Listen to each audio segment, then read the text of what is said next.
বাংলাদেশে আর কখনো জঙ্গি নাটক মঞ্চস্থ করতে দেয়া হবে না ইনশাআল্লাহ। ১৪০০র অধিক জুলাই যোদ্ধা তাদের প্রাণ উৎসর্গ করে যে ফ্যাসিবাদীদেরকে এই বাংলাদেশ থেকে উৎখাত করেছে, এটা তো ছিল তাদের বৈশিষ্ট্য যে তারা মানুষকে কখনো যুদ্ধাপরাধী ট্যাগ দিয়ে, কখনো জঙ্গি ট্যাগ দিয়ে ডিহ্যুম্যানাইজ করে ফেলতো।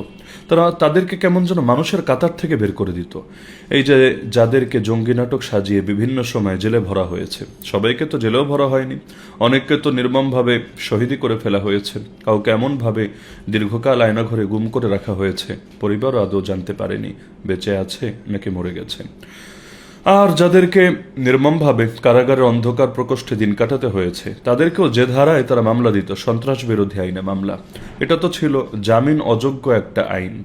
এই ধারায় যাদেরকে মামলা দেওয়া হতো, যারা জামিন পেত তাদেরকে অন্তত ১, ১.৫, ২ বছর এটা অনায়াসেই তাদেরকে কাটিয়ে দিতে হতো। এমনকি ৬ মাস অতিবাহিত হওয়ার আগে তো আইনজীবীরাও এই মামলা নিয়ে বেশি একটা আগ্রহ দেখাতো না, কারণ সকলে জানতো যদি তার আগে বের করার চেষ্টা করে তাহলে নিম্ন আদালত থেকে যদি জামিন দিয়েও দেয়, উচ্চ আদালত থেকে আবার স্টে অর্ডার জারি করে তাদেরকে এমন হয়রানির মধ্যে ফেলবে যা থেকে বের হতে তাদেরকে আরও ২ বা ৩ গুণ সময় লেগে যেতে পারে।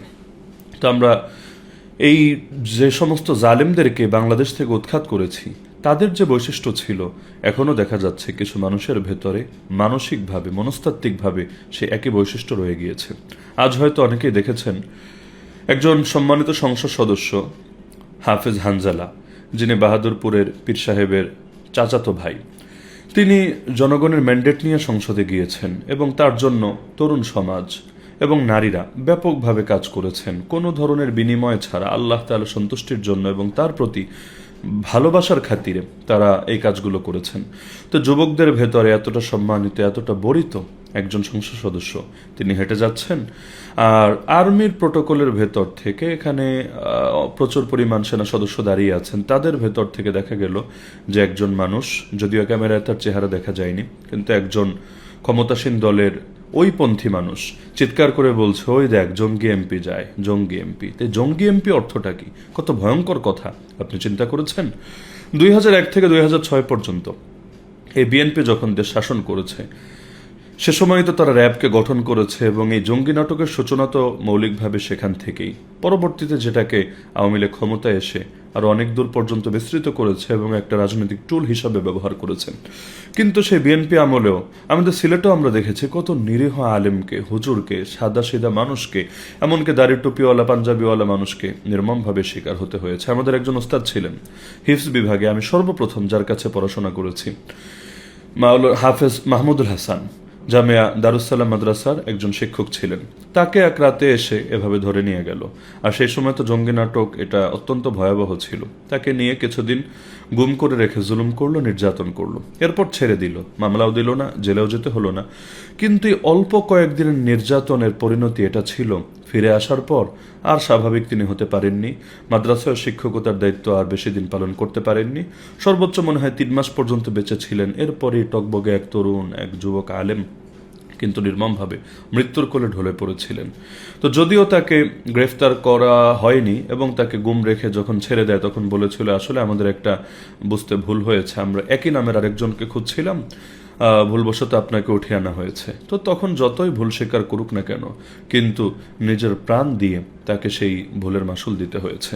তো এরকম শুধু একটা উদাহরণ না, এটা তো আমাদের চোখের সামনে। আমরা তখন শিশু, আমি মাত্র হিফজ বিভাগে পড়ি, কিন্তু হৃদয়ে গভীরভাবে রেখাপাত করেছিল। এরকম আরো কত মায়ের বুক খালি হয়েছে। বিশেষ করে সিলেটেই তো আমাদের জানাশোনার ভেতরে কত আলেমকে, নিরীহ আলেমকে এগুলোর ভুক্তভোগী হতে হয়েছে। এখন দেখা যাচ্ছে বিএনপি ক্ষমতায় আসতে না আসতে আবারও সেই একই শব্দ এবং একই চেতনা এটা ফেরানোর চেষ্টা করা হচ্ছে। এটা তো কিছুতেই কাম্য হতে পারে না। আমরা দেখতে পেয়েছি কিছুদিন আগে মাওলানা আমির হামজা, সম্মানিত একজন সংসদ সদস্য, কুষ্টিয়া থেকে নির্বাচিত, তিনি একটা জুমার বক্তৃতার ভেতর কথা বলতে গিয়ে তিনি আবেগে একজন মন্ত্রীকে, যিনি ইসলাম নিয়ে একটু অন্য টাইপের মন্তব্য করেছেন, যার দাবি ছিল ১৯৭১-এর সেই মুক্তিযুদ্ধ এটা ধর্মকে প্রতিষ্ঠা করার জন্য যুদ্ধ হয়নি। তো এই বক্তব্যকে কেন্দ্র করে মাওলানা আমির হামজা প্রতিবাদ করতে গিয়ে সেই মন্ত্রীকে নাস্তিক এবং ইসলাম বিদ্বেষী বলে আখ্যা দিয়ে বসলো। তো যদিও শব্দচয়ন নিয়ে কেউ দ্বিমত করতেই পারে, এটা খুবই স্বাভাবিক, এবং আসলেই নাস্তিক শব্দটা তো খুবই ভয়ঙ্কর শব্দ, কিন্তু আমরা দেখেছি এটাকে কেন্দ্র করে সিরাজগঞ্জের এক বিএনপির নেতা 100 কোটি টাকার মানহানি মামলা দায়ের করে দিয়েছে এই একজন এমপির বিরুদ্ধে।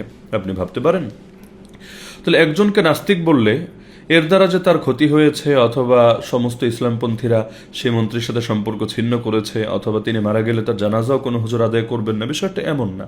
উপরন্তু তিনি ক্ষমতায় থাকায় এর দ্বারা কোনো ক্ষতিই হবে না। উল্টো নাস্তিক বলার কারণে গণহারে দেখা যাবে মানুষ হয়তো এই যিনি বলেছেন এটা তার একটা অত্যুক্তি হিসাবেই তারা নিয়েছেন, বা এটাকে তারা খুব একটা সিরিয়াস ভাবে নেননি। কিন্তু এই যে জঙ্গি শব্দে আখ্যায়িত করা হলো, এর পরিণতি কতটা ভয়াবহ। একজন সংসদ সদস্যকে শুধুমাত্র ভিন্নমতের হওয়ার কারণে যদি জঙ্গি বলে আখ্যায়িত করা হয়, আপনি ভাবেন তাহলে এই দেশের জনসাধারণ যারা এমপি মন্ত্রী না, যারা কোনো চেয়ারম্যান মেম্বার না, তারা কি পরিমাণ অনিরাপদ থাকতে পারে। আগামী দিনেও তাদেরকে এর কারণে কিছু সাফার করতে হবে না, এটা আমরা গ্যারান্টি দেই কিভাবে। একজন সংসদ সদস্য, তাকে জঙ্গি বলার জন্য কি দলিল আছে বা কি কারণ দেখাতে পারবে? যদিও কে বলেছে এটা বের করা কোনো ব্যাপারই না। সদিচ্ছা থাকলে ওরকম সুরক্ষিত জায়গায় তো আর যেন তেন ব্যক্তি যেতেও পারেন না। আর যারা গিয়েছেন তাদেরকেও সিসিটিভি ফুটেজ দেখে চিহ্নিত করা কোনো কঠিন ব্যাপার না। কিন্তু যদি চিহ্নিত করা না হয় তাহলে বুঝবেন এর প্রতি সরকারেরও নীরব সমর্থন আছে। আর যদি চিহ্নিত করা হয় তাহলে বুঝবেন তাদের ভেতর হয়তো এখনো কিছু ভালো লোক আছে। কিন্তু দীর্ঘমেয়াদে আপনি তাদের মানসিকতাটা চিন্তা করেন। এই যে হাফেজ হানজালা, যিনি রমজানে একটা ইফতার পূর্ব বক্তৃতায় কথা বলতে গিয়ে একটু কঠিন কথা বলে ফেলেছিলেন।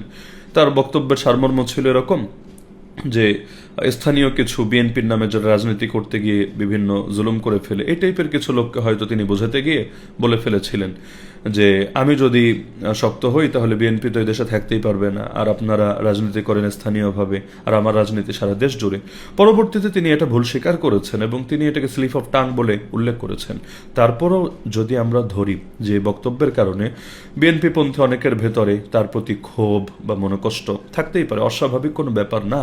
কিন্তু এটাকে কেন্দ্র করে তাকে জঙ্গি বলে একজন হাফেজে কোরআন, এবং যিনি যুবকদের কাছে অত্যন্ত জনপ্রিয় ছিলেন নির্বাচনের আগে, এবং কাজ যদি ভালো করতে পারেন আগামীতেও হয়তো জনপ্রিয় থাকবেন, তো এরকম একজন ব্যক্তিকে শুধুমাত্র ভিন্নমতের হওয়ার কারণে জঙ্গি শব্দে আখ্যায়িত করা, এটা কত ভয়ঙ্কর একটা ব্যাপার হতে পারে। আল্লাহ হেফাজত করুক এই জাতিকে।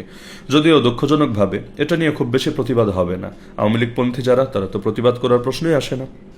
বিএনপি পন্থী যারা দলীয় এই জাতীয় ভুলের বিরুদ্ধে, তারা কবেই বা গর্জে উঠেছে, আর কয়জনে গর্জে উঠেছে।